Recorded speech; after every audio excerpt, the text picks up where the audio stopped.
Otroci s posebnimi potrebami se v vzgojnem smislu ne razlikujejo dosti od svojih sovrstnikov. Specialni pedagog Marko Juhant staršem svetuje, da jih obravnavajo kot vse ostale otroke, upoštevajoč njihovo specifiko, na primer drugačno komunikacijo z gluhim otrokom. Več o vzgoji otrok s posebnimi potrebami pa smo pripravili v zadnji oddaji Vzgoja otrok nam ne gre od rok. Ko odkrijemo, da imamo otroka s posebnimi potrebami, večno najprej bo nekaj panike, potem običajna faza je tudi zanikanje, saj sploh ni narobe, je nekdo diagnosticiral. S tem mi nimamo problema. Potem jeza in bes, zakaj se nam je to zgodilo in zakaj so nam tako pozno povedali, kdorkoli je že bil. Je kar nekaj faz, ki so zelo pogoste pri starših. Šele nazadnje pride faza sprejemanja, ki pa je izjemno dolgotrajna včasih. Včasih so zadaj še vedno neke ideje, da bo nekdo enkrat odkril za težavo, ki jo ima naš otrok, to razvojno težavo, da bo nekdo odkril neko tabletko ali injekcijo in bo čarobno odpadlo. Žal temu ni tako, ne? Določene razvojne težave so opazne. Če srečamo slepega otroka, če srečamo gibalno oviranega otroka, nekoga, ki se mu na zunaj vidi, da ima težave, potem nam gre to skozi srce. Če srečamo otroka z vedenjsko motnjo, nam gre samo na živce. Ampak problem je enak. Ja? Treba je povedati še to, da večina otrok, ki ni bila najbolj kvalitetno obravnavana strani odraslih, bodisi staršev, bodisi stroke, razvije še kakšne poteze zraven, torej vedenjske, ki so na robu motenj ali pa so že to motnje. Vse, kar se nacepi na neprimerno obravnavo motenj, se pokaže na isti način. Vse to postanejo vedenjske motnje. Na vedenju se pokaže, na obnašanju. Če z gluhim prav ravnate, in če ni bil njegov razvoj ustrezno usmerjen, bo vedenjsko opazen. Ga boste opazili in bo moteče. Ja, bo motnja. Če slepim enako. Zato je treba ves čas delati na obnašanju, opozarja Juhant. Z otrokom, ki sledi, ki se kulturno obnaša za mizo, greste vi lahko v katerikoli lokal ob katerikoli uri. Pa ni treba, da je posebno bister. Ja? Ni treba, da ne vem, kaj še vse. Če pa imate vi takega otroka ali pa najstnika, ki ni vodljiv, ki žali, ki zmerja, ki mu hitro postane dolgčas in mora tekati, ga ne morete peljati s sabo v lokal. Ne glede na to, da je njegov IQ lahko 140 ali pa več. In so taki. Še eno stvar je treba vedeti. Ko imamo otroka, ki ima od strani komisije potrjeno, da ima določeno motnjo, in če je to vedenjska motnja, to potrdilo, ta papir, ni dovolilnica, da se ta otrok grdo obnaša. To ni dovolilnica, da mlati sošolce, in ni dovolilnica, da žali učitelje, ali pa starše, ali pa brate, sestre, dedka, babico. Ja, to je razlog, da vemo, kaj je razlog, da se tako obnaša. Vendar za tega otroka seveda veljajo enaki šolski predpisi kot za vse ostale, če je to redna osnovna šola oziroma večinska šola, ne? Pogosta vzgojna napaka staršev otrok s posebnimi potrebami je pretirano zaščitništvo in pomilovanje. Prva stvar, ta otrok se ti ne sme smiliti. Če se ti smili, si pogorel, ne moreš kvalitetno delati. In druga, treba je pogledati, kaj zmore in ga gnati do roba. Zakaj? Zato, da odkrije, kaj še vse zmore. In tretja napaka, starši vedno znova raziskujejo, joj, kako je moj otrok poseben. In tako poudarjajo to posebnost in ta otrok je tako drugačen od ostalih, da se starši sploh ne zavedajo, da s tem, ko poudarjajo, kako je ta njihov otrok poseben, ločujejo otroka od drugih. To ga ne povezuje z ostalimi.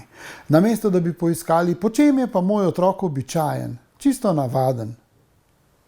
Potem, da ima rad za zajtrk čokolino, recimo zmišljujem si, to ga združuje, takih je veliko, nič koliko je takih. Nekaj že imamo skupnega. Ko začnem na tak način razmišljati in se odločamo, ali bo šel v šolo v naravi, kaj bodo pa tam jedli, en dan bo čokolino. Tisti dan bo naš otrok zadovoljen, bo srečen. In takoj začnem drugače razmišljati. Kako pa je z vzgojo gluhih otrok? Po čem so ti specifični? Moj nasvet, da ga obravnavajo razen gluhosti, tako kot vse ostale. Sama specifika se pokaže takrat, kako bodo sporočali svoje stvari, kako bodo sporočali svoje zahteve, kako specifično bodo, recimo promet, učenje ravnanja v prometu za gluhega je specifično. Ga treba na druge načine naučiti, zato ker ne sliši hupe, ne sliši, oziroma ne more določiti vira zvoka ali kakršnakoli težava že je. In to je tisto, kar je posebno. Drugače pa to je še enkrat ista storija. Naš otrok ni tako poseben. Naš otrok je običajen otrok s tole in tole težavo. In ga običajno vzgajam, specifično pa tam, kjer ima težavo. Zdaj bo nekdo drug prišel in bo rekel, veste, kaj je treba holistično vzeti, ker ta otrok je specifičen za to, kar. In potem dobiš holistično gluhega, ki bo celo življenje, ga bodo vsi poznali potem, da je gluh. Ne pa, da je to pa polde, je ta pa ta prav dec, veš. To je res oseba, na katero se lahko zaneseš, je strokovnjak, ureja zadeve. Sem ti pozabil povedati, gluh je. To je bistvena razlika, ne da? In kaj Juhant svetuje gluhim staršem? S svojimi izkušnjami kot gluhi znajo ocenjevati nekatere stvari preko vida, ki jih ostali ne moremo. Nekatere stvari ocenjujejo tudi preko tipa na zelo različne načine.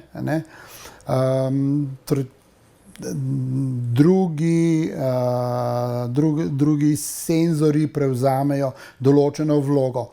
Jaz sem prepričan, da starši sami po sebi postanejo pozorni na te stvari.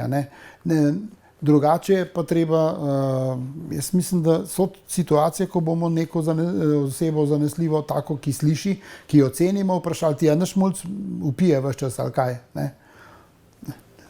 Če imam občutek, da ves čas preglasno govori, a dejansko to vprašam nekoga, ki sliši, ampak nekoga, ki mi zaupa in ki mu zaupam in ki vem, da mi bo povedal resnico. Ne nekoga, ki me bo potolažil. Ne, saj je v redu. To je najslabši odgovor, kar ga lahko dobiš. In že smo pri vprašanjih, ki smo jih prejeli v naše uredništvo. Majda je v dilemi, ali naj svojo 6-letnico z disleksijo vpiše v redno šolo ali v zavod s prilagojenim programom, kjer bi morala zaradi oddaljenosti tudi bivati.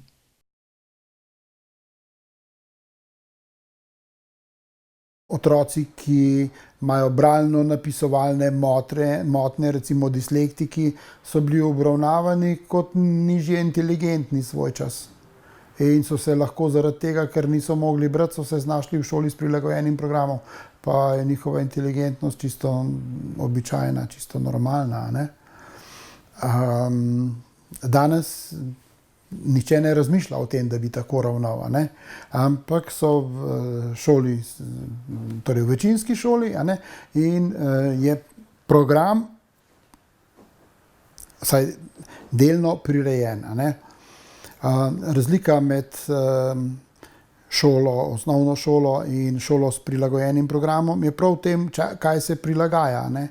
V osnovni šoli se učenec prilagaja programu, v šoli s prilagojenim programom se pa tudi program prilagaja otroku.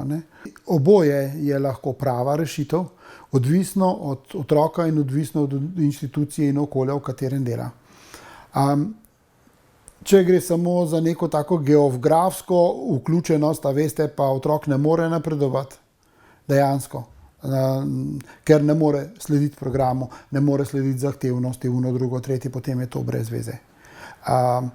Če je pa ta ovira taka, da otrok v večini primerov lahko sledi vsemu temu in bo bistveno bolj napredoval, absolutno je to v redu, a ne? Torej, enoznačnega odgovora žal ni. Alenki, ki jo zelo prizadenejo očitki najstniške hčerke, Juhant odgovarja takole.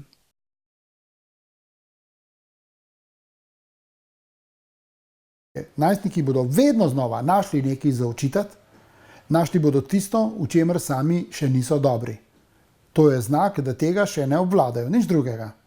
Ko ti očitajo, ja, pa mi nisi dovolila, da bi šel ven. Aha, znak je, ne znaš še dobro določati, dokdaj je primerno, da greš ven. To ni čisto nič drugega.